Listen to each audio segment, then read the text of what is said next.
jasangarritasuna presente dago gizarteko sektore eta esparru guztietan, eta gero eta jasangarriagoa izatea da gure erronka, gainera abiapuntu ugaritatik abiatuta, bai maila pertsonalean, erakunde entitate talde izan, baina zaila ere bada urrats horiek ematea, beraz horregatik elkartukara gaur hemen elkarrengatik ikasi solasaldietan, eta horri buruz mintzatzeko hemen ditut nire alboan Aritz Gartzia, Ekomodo enpresako zuzendaria, Izaskun Zorita, Azti Ikerketa Zentroko itsas ikerketan dabilen kidea, eta Jon Garzia, MUko MIK Ikerketa Zentroko kidea.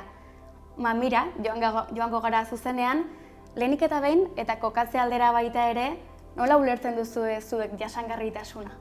Bueno, nik uste ikuspegi integral bat bezala hartu genezakela, ez? Azkenean gure gizartearen beharrak asetzeko gai den ikuspuntua, baina aldi berean etorkizuneko gizarteak edukiko dituen behar horiek asetzeko gai den ikuspegi integral bat edo hiru ardatz nagusi hartu behar ditulako kontutan. Alde batetik inguru giroa, bestetik garapen soziala eta azkenik garapen ekonomikoa, ez? Helburua zen izango litzateke garapen ekonomiko horretara iristea, baina bidean beste bi ardatz horiek utzi gabe, ez? Ikuste hor dagolak gakoa. Bai, nire erantzuna hortik dijo baita ere. Jasangarritasunak hiru ardatz horiek eduki behar ditu bere barnean. Guk enpresa bezala hiru ardatz horiek saiatzen gea aurrera eramaten gure produkzio prozesuekin, gure produkzio prozesuak produktu batek nork ekoiztu duen, ze material erabili ditugun produktu hori ekoizteko, eta ea produktu horiekin garapen ekonomiko bat edo errentagarritasuna dagoen, ez? Ze proiektu asko inpaktu sozial handia daukete edo ingurumeneko inpaktu handia daukete, baina ondoren ekonomikoki ezin dira hazi edo ez diela oso errentagarrik, ez? Eta gure parten enpresa bezala, gure helburua da hiru ardatz horietan ahalik eta hoberen jokatzea edo ekilibrio hori bilatzea. Bai, ni guztiz ados nago zuekin, nik ere uste dut jasangarritasuna orokortasunan ulertu behar dela, zuek esan bezala, baina nik ere uste dut orain dela urte batzuk jasangarritasuna bai jarri zela modan, baina garapen jasangarrikago helburuak proposatu direnetik, nik uste dut gizartea gaur egun askoz kontzientziatuagoa dagoela, azken finean behar bat bilakatzen ari delako. Ezin dugu planeta honekin horrela jarraitu, gure baliabideak agortzen daude, eta hemendik urte batzutara 8.000 milioi biztanle izatetik 9.600 milioi izatera pasako gara. Gure baliabideak agortzeko zorian daude, eta gure bizitzeko modua ere aldatu behar da. Ezin gara bizi erabilita bota kultura honetan, eta horregatik bizimodu berri bat jaio dela esango nuke jasangarritasunarekin. Edo jasangarriak izango gara, edo hau ez dago usterik. Burujabetza energetikoa, mugikortasun jasangarria, ekonomia zirkularra, energia berriztagarriak ere pilpilan daude une honetan, zein esango zenukete dela eman den bilakaera eta agian baita ere azpimarratu ze aurrera pauso edo eman diren?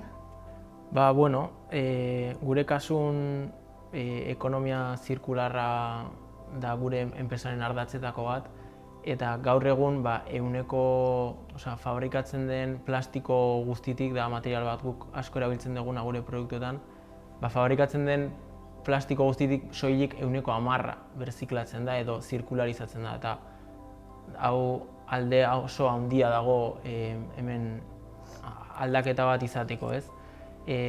Ze aurrera pasu edo ze gauza landu diren enpresetan hau handitzeko edo ekonomia zirkularra gehiago bultzatzeko, guretzako oso garrantzitsua ekodiseinua. Produktu bat garatzerakoan nola diseinatu dezakegu produktu bat edo nola ekodiseinatu dezakegun produktu horrek ingurumenean ahalik eta inpaktu gutxiena edukitzen. Zenbat karbono kontsumitzen da produktu hau garatzeko, zenbat urtez erabiliko da produktu hori, erabilera bakarrekoa da edo gehiagotan erabili daiteke. Orduan, ekodiseinua da kontzeptua geroz eta gehiago ari gara entzuten enpresetan, eta diseinu departamentutan guk internoki erabiltzen dugun gai bat, produktuak garatzeko, hori adibidez bat. Bueno, nik ere uste dut itzelesko aurrera pausoak eman direla. Alde batetik kontzientziazioa gertatu delako, jendeak kontzienteago da ingurumen eta gizarte gaia hauetan, eta ez hori bakarrik, nik uste dut ere instituzioek edo erakundeek ere aurrera pauso itzelak egin dituztela, eta bidea bat jartzen daudela hori lortzeko. Esan duan bezala, erakunde batu, nazio batuko erakundeak proposatu izan ditu garapen jasangarriko 17 helburu hauek, eta aparte, Europan ere 2020 urtetik aurrera, Europako itun berdeak ere hori dena bultzatzen du. Orduan, 2050erako suposatzen da Europa izan behar dela karbono dioxidoan edo karbono aztarnan neutroa den kontinente bat. Eta hori lortzeko bideak eta pausoak emango ditu. Eta orduan nik uste dut gizartea, denok elkarrekin, pauso horietara bideratu beharko garela, bestela ez dago atzera pausorik. Edo hori hartzen dugu, edo bestela hau kolapso batera iritsiko gara. Bai, ni zentzu hortan ados nago Izaskun esan dezunarekin. Azkenean bultzada handiena legedia, plan, estrategia hauekin eginda, ez? Europak apostu handia egin du honen inguruan, eta horri esker puntu hontan gaude, ez? Geroz eta gehiago entzuten da ekonomia zirkular baterantz goazela, mugikortasun jasangarria etorkizuna izango da, ez? Kotxe elektrikoen erabilera eta bar. Eta ni zentzuntan uste dut, plan eta estrategia hauek garrantzi ikaragarri eduki dutela. Adibidez, 2020ko ekonomia zirkularreko ekintza plana, eta etorriko direnak, adibidez Green Claims Direktiba, greenwashing efektua ekiditeko publikatuko dena, edota enpresek ziurtatu beharko duten jasangarritasun txostenak eta bar, ez? Hor ere reglamendu berria dator, eta honek guztia sortzen du nolabait ekosistema hon bat trantsizio berde hau egiteko. Kontzientziazioa aipatu da hortikan, ez dakit, nabarmena da gizartearen sektore batean behintzat, badela aldatzeko nahi bat edo, uste duzuek gizarteak benetan nahi duela jasangarria izan, nahi duela jasangarriago izan, edo etiketa hori erabiltzearekin bakarrik konformatzen gara? Nik uste dut berez nahi dugula, bai dagoela kontzientzia handiago bat, eta horretarantz goaz, ez gertatzen dena da, kontzientzia horrek edo jasangarritasunak gure boltsikoa ikutzen duenean, eta produktu bat garestiago ateratzen denean, saia dela batzutan hori betetzea. Eta orduan, nahiz eta publizitate handia eman, eta gure bertako produktuei ere balio handia eman, kontsumo arduratsu bat egiteko, gero, errealitatean alde ekonomikoak ere pisua dauka eta saia da azkenean jasangarritasuna guztiz betetzea. Bueno, ados zentzu baten arlo ekonomikoarekin, baina nik uste askotan gertatzen dena da, bai uste gizartean nahi dola pixkanaka gerturatu bizitza jasangarri bat izatea. Gertatzen da askotan, nik lagunei galdetzen ditenen, edo izebai, edo familikoi, ez dakitela nola izan gaitezken jasangarriago. Eta publizitateekin edo greenwashingarekin pertzepzio asko dago zerbait jasangarria den edo ez, etiketa asko daude berdeak, gaur egun, ematen dut dena dela berdea. Eta askotan gertatzen dena da ez dakigula. Ez dakigula hau egia den edo ez, agian gaude supermerkatu batean zerbait erosten eta uste dugu berdea dela, baina ez da hain berdea, ez? Nik uste bai boluntate asko dagola, baina asko falta da ere kontsumitzaileen eta marken arteko informazio falta bat dagola horrez. Jakiteko guk supermerkatu batean ea zerbait badeno, ez? Eta horren informazio falta hori nik uste oso garrantzitsua dela aldaketa handiagoa izateko. Ni ados nago biok esan dezutenarekin, alde batetik informazio falta dago, eta bestetik batzuetan errekurtso falta hori ere garrantzitsua da, ez? nik uste portzentai handi batek jasangarri izan nahi duela eta batzutan eredua berak ere ez duela hori ahalbidetzen, ez? Adibidez, etxean dazkagun tresna elektronikoak puskatzen direnean, errazena normalean berri bat erostea izaten da, ez? Eta ez dazkagu aukerak. Bigarren eskuko merkatua mugatua da eta konponketak egitea batzutan oso garesti irtetzen da. Hori adibide bat aipatzagatik. Nik uste baliabideak ere behar ditugula, ez? Hori gauzatzeko. Informazio falta horri aurre egiten saiatuko gara orain. Ez dakit, nola izan gaitezke jasangarriago, zein dira zuen ustez edo zuen adibideetatik, errealitatetik martxan jar ditzakegun praktika horiek jasangarriago izateko? Nik uste balio kate guztiari jarri behar diogula arreta, ez? Produktu bat egiten denetik, lehengaiak aterata, produktu bera egin, erabili eta hondakin batean bihurtzen den arte. Nik uste arlo guztioetan egin behar dugula lan, eta zentzu honetan bi proiektu datozkit burura Miken lantzen ari geanak. Batetik SOSRAE proiektua, Azitek proiektua da, non lehen aipatu dituten hondakin elektroniko hauekin ari geran, garbigailuekin, hozgailuekin, puskatzen direnean negozio eredu berriak sortzeko, ez? Alde batetik produktuak berrerabiltzeko, berrerabili daitezkenean, teknikoki posible denean, eta bestetik ezin denean, ahalik eta osagai gehien ateratzeko, berriro ere osagai horiek baliokatean sartzeko, ez? Eta bestetik, Blue Food Plastic proiektua, hau industrian sortzen diren plastikoen inguruan datza, eta hor ere ari gera prozesu berriak garatzen, digitalizatzen, eta osagai berriak egiten baliokatean sartzeko, ez? Azkenean, ekodiseinua bilatzen, produktuen berrerabiltasuna, osagaien errekuperaketa, eta hori dena ekonomia zirkular baten ardatz desberdinak dira, ez? Ados. Azkenen ez da kate guztin ardura da zerbait jasangarria izatea, ez? Gu bai hitz egin dezakegula enpresa mailan zer egiten dugun jasangarriagoak izateko, ez? Ezinezkoa da 100% jasangarria izatea, da bide bat eta da helburu bat beti presente egon behar dena gure aktibitatean. Eta ekomodon nola lantzen dugun jasangarritasuna, guk daukagu ekodiseinoko metodologia propio bat, Bureau Veritasek zertifikatuta, ISO 14006 bat da, ekodiseinuarena. Eta orduan, guk daukagu prozesu bat, produktu berri bat merkaturatzerakoan, jarraitu beharra duguna produktu bat ateratzeko, ez? Ze gauza neurtzen ditugu, adibidez, materialaren portzentai berziklatua edo organikoa. Material hori nondik datorren.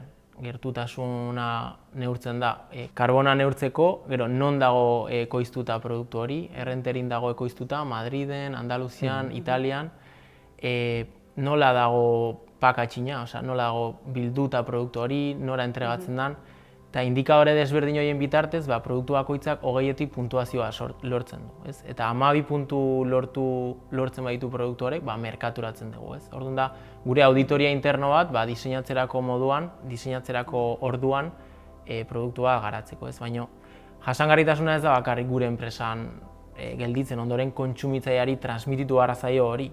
Kontsumitzaileak jakiteko produktu hori nola dagoen egina.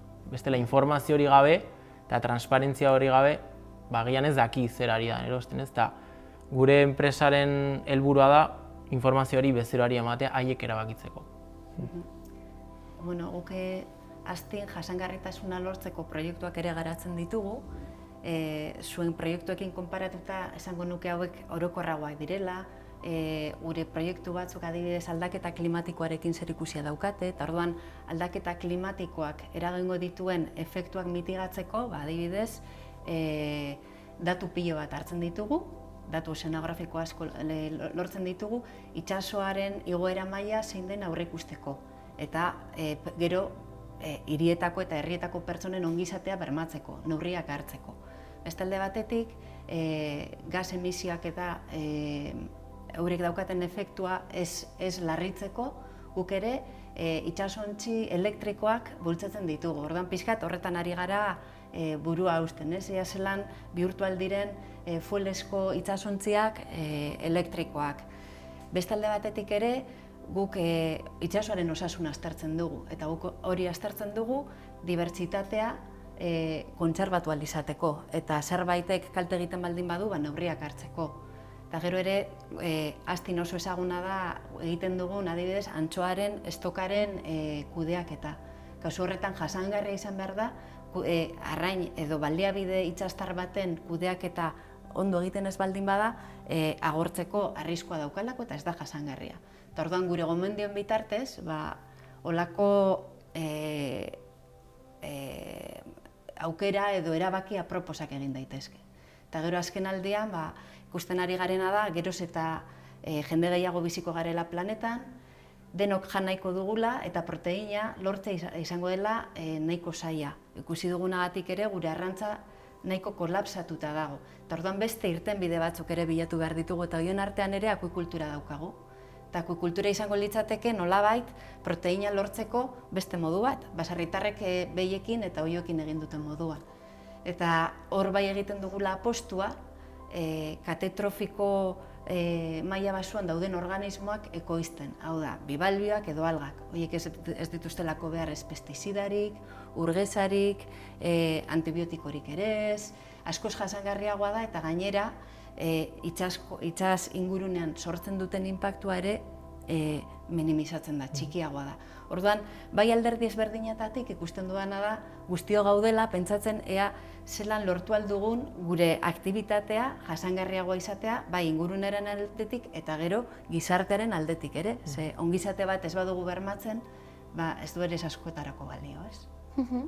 Bakoitza bere talaiatik ari zarete kontatzen, edo zein enpresa edo erakunde mota izan da ere, berdin eman daitezke aurrera jasangarri izateko pauso horiek edo aldatzen da kontua? Bai, nik uste jasangarritasuna da denon ardura.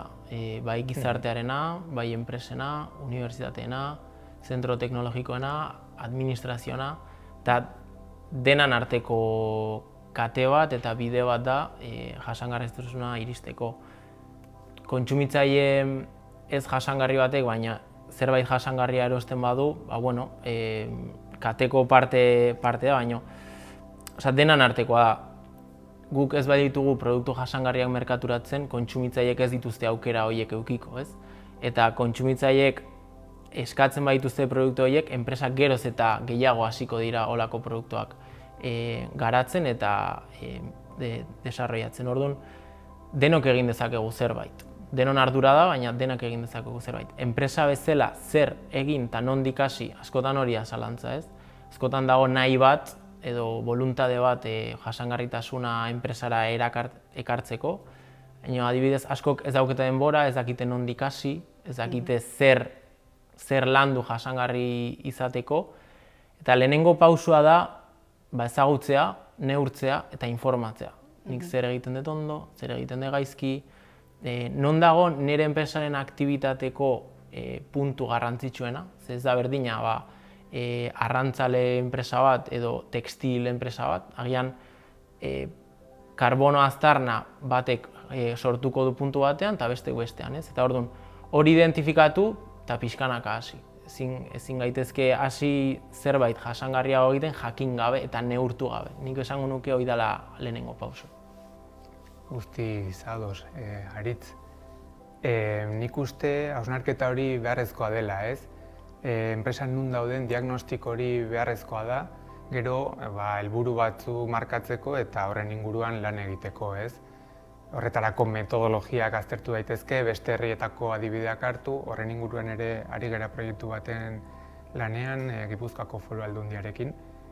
Baina nik uste orokorrean enpresek beraien egitura aztertu dezaketela, nola dauden jasangarritasun maila horretan departamendu desberdinetan, direkzio aldetik, marketingen nola egiten den eta bar, arlo guztietan landu daiteke.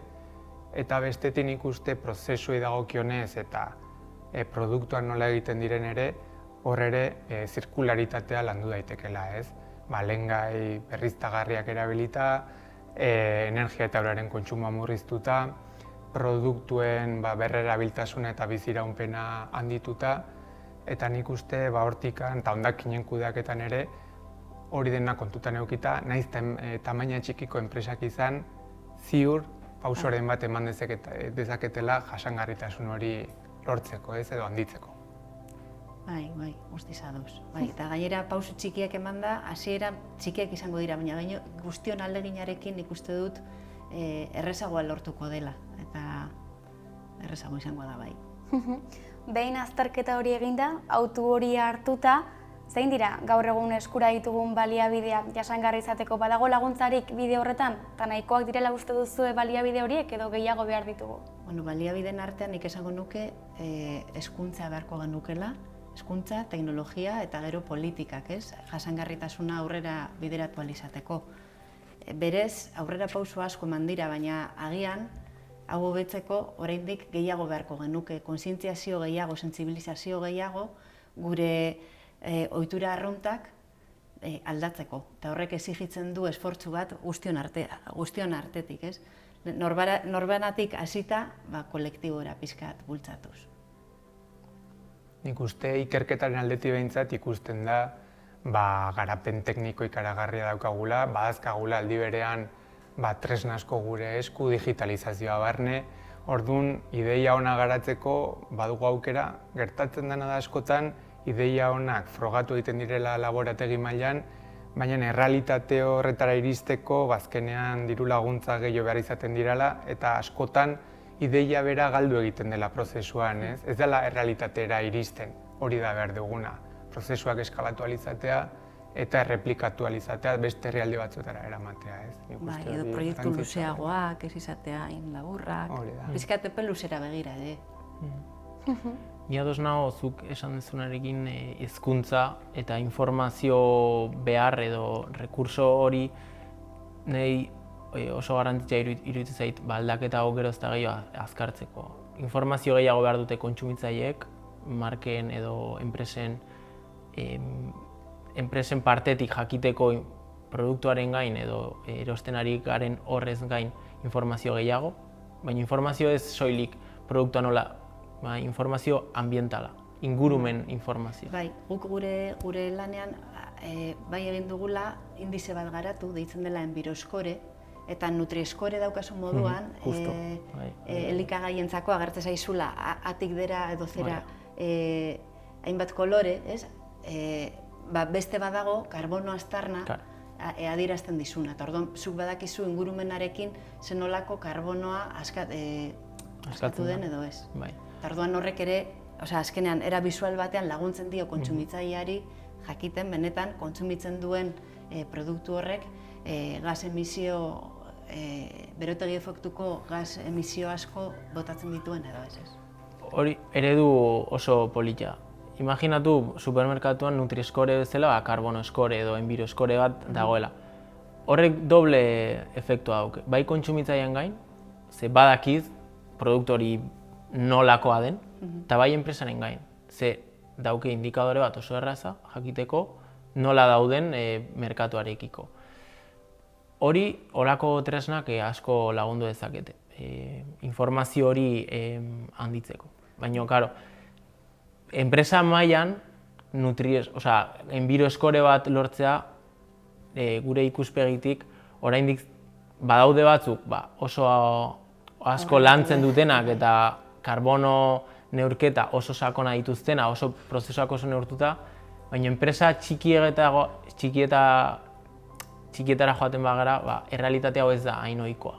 Jakitea karbono neurketak, daude igual enpresa asko ez dakiten ezta nondik hasi, ez? Eta trantsizio hortan laguntzeko, nik uste gauza asko erraztu daitezkela. Bueno, gero nik ere uste dut lan handia ere egin dela bertako produktuak pixkat bultzatzeko, kilometro zero, ekologikoak, eta azkenean merkatura goazenean badakigu bertako produktuak izango direla, eta hor ez duzu etiketa bat behar, badakizu gertutasunak ematen dizula edo berme bat hemengoa dela esateko, ez? Eta produktoi dagokionez nik uste horrela, produktuen pasaporte digitala laizter ikusiko dugu produktu askoren inguruan. Eta horrela kontsumitzaileek ere informazio hori edukiko dute, ez?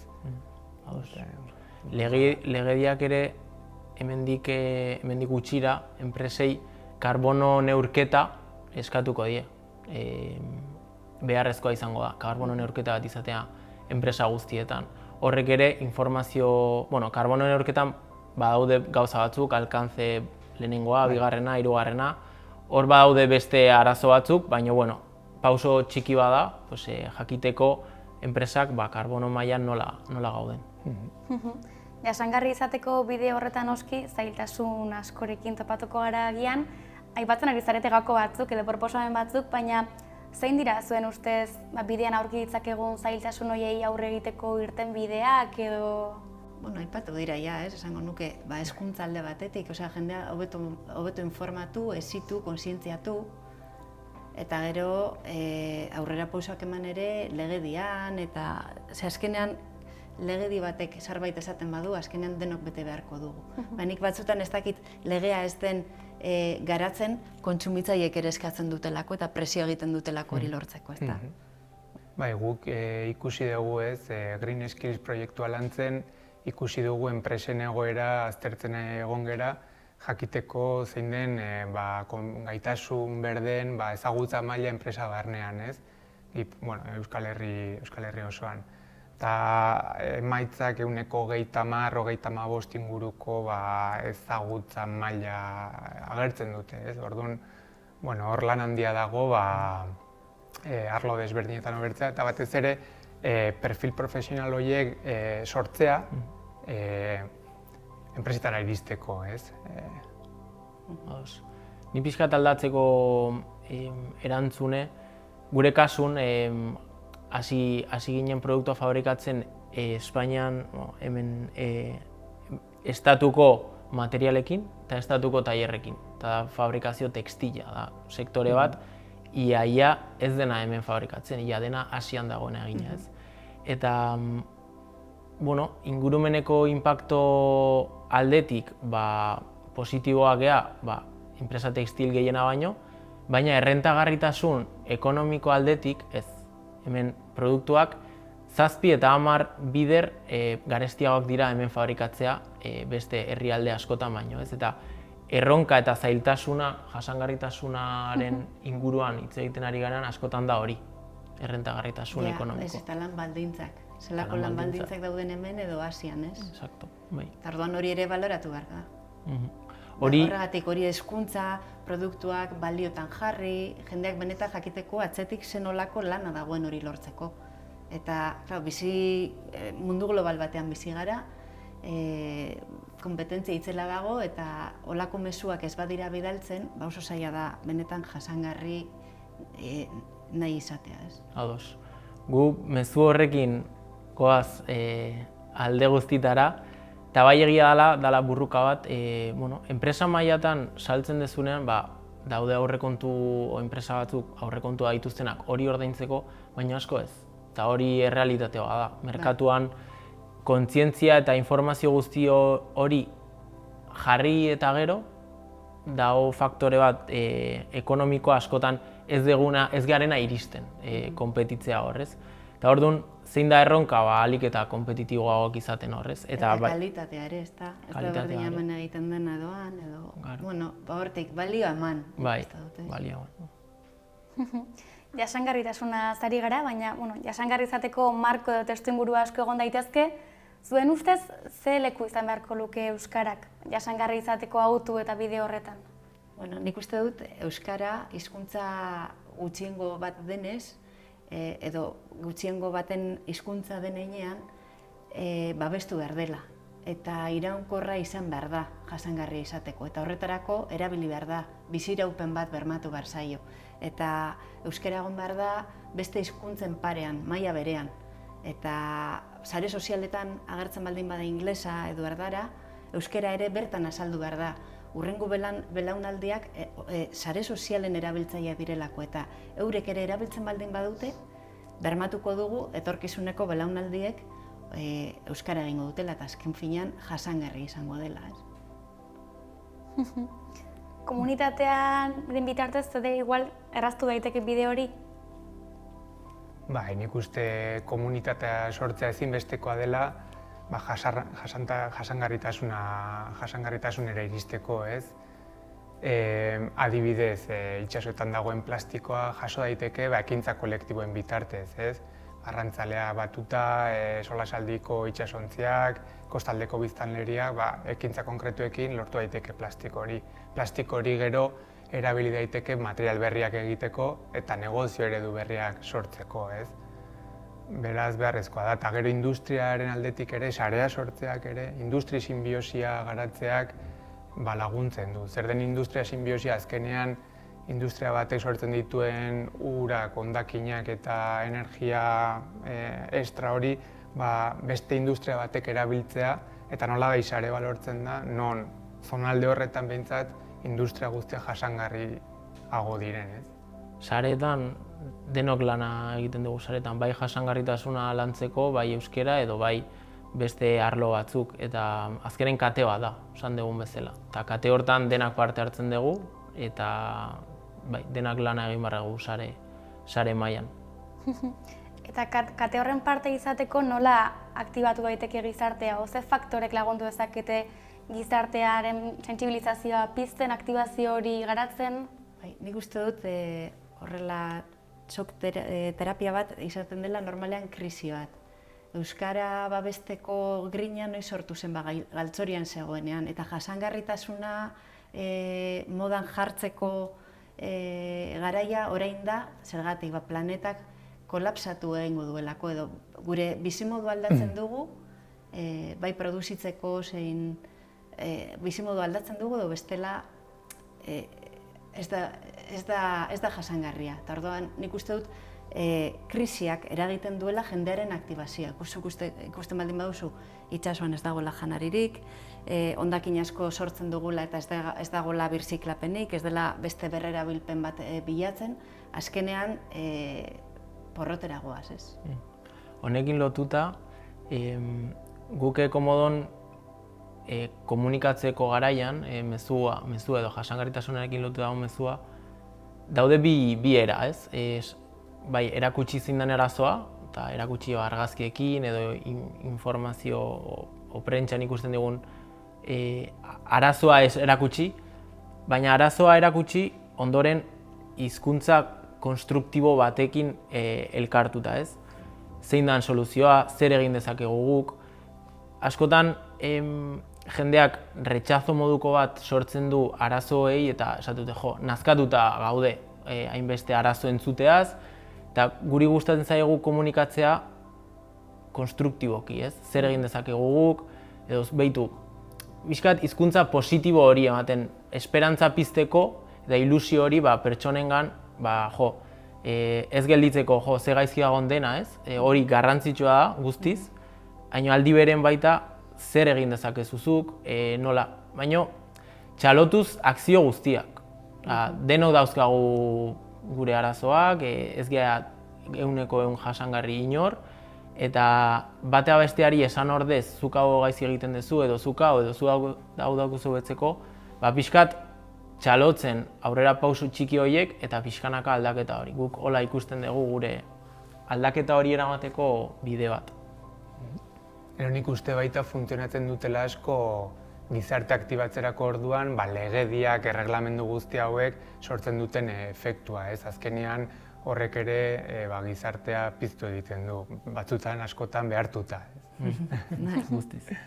Beraz, etorkizunari begira eta pixkat amaitzen joateko pixkanaka, zein dira zuen ustez erronka nagusiak? Izan ahalko gara oraindik jasangarri etorkizunean ere, edo nola ikusten duzue?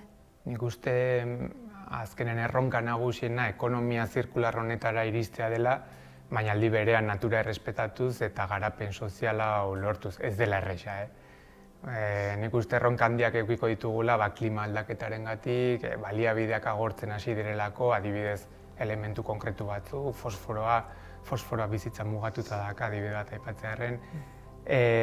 Hori da etorriko zaigun etorkizuna, ez? Beraz, erronka asko edukiko ditugu hortikan. Zer egin, azkenean helburua ez bakarrik jasangarri baizik eta agian ekonomia birsortzaile batera iristea da. Ez ekonomia regeneratiba deitzen dena, inguruan efektu positibo bat lortzen duen eredu eredu batera. Nire ikuspuntutik gure erronkak asko orokorragoa dira, eta horiek izango lirateke benetan ozeanoak mehatxatzen dituzten eragileak.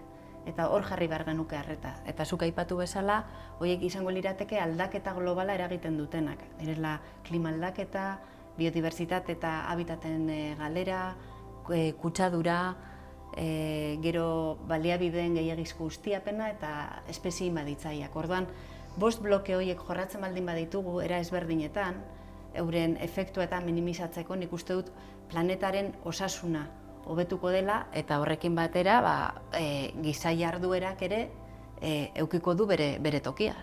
Gure baliabideak ez badaude egoera honean, gure errekurtsoak ere ez dira egoera honean egongo eta gure ongizatea ere ez. Orduan, bilatu behar dena da planeta osasuntsu bat edukitzea, eta erronka nagusienak momentu honetan munduak eta esan da, 5 horiek izango lirateke, eta arreta hor jartzen badugu nik uste du poliki-poliki hitzetatik ekintzetara pasa beharko ginatekela.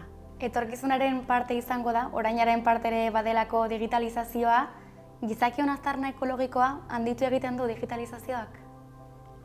Lehengoan komentatzen genuen, digitalizazioa beste fenomeno bat, gure gizartean gertatzen ari dena, eta baditu bere alde onak eta bere alde txarrak, ingurumenarekiko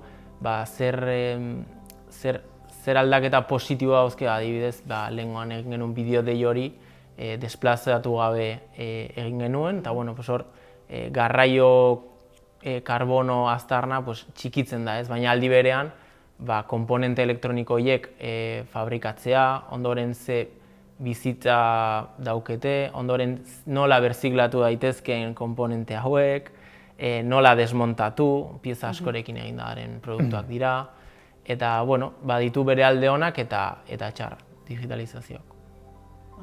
Nik uste dut bere alderdi onak maximizatzen baldin badira eta kalteak minimizatu, digitalizazioa ona izango da, eta batez ere oso erabilgarria da gure gaur eguneko lanetan. Guk adibidez, ozeanoan datuak biltzeko, milaka datu biltzen ditugu sensore ezberdinekin, eta digitalizazioarengatik izango ez balitz, hori dena, milaka datu ezingo genituzke prozesatu.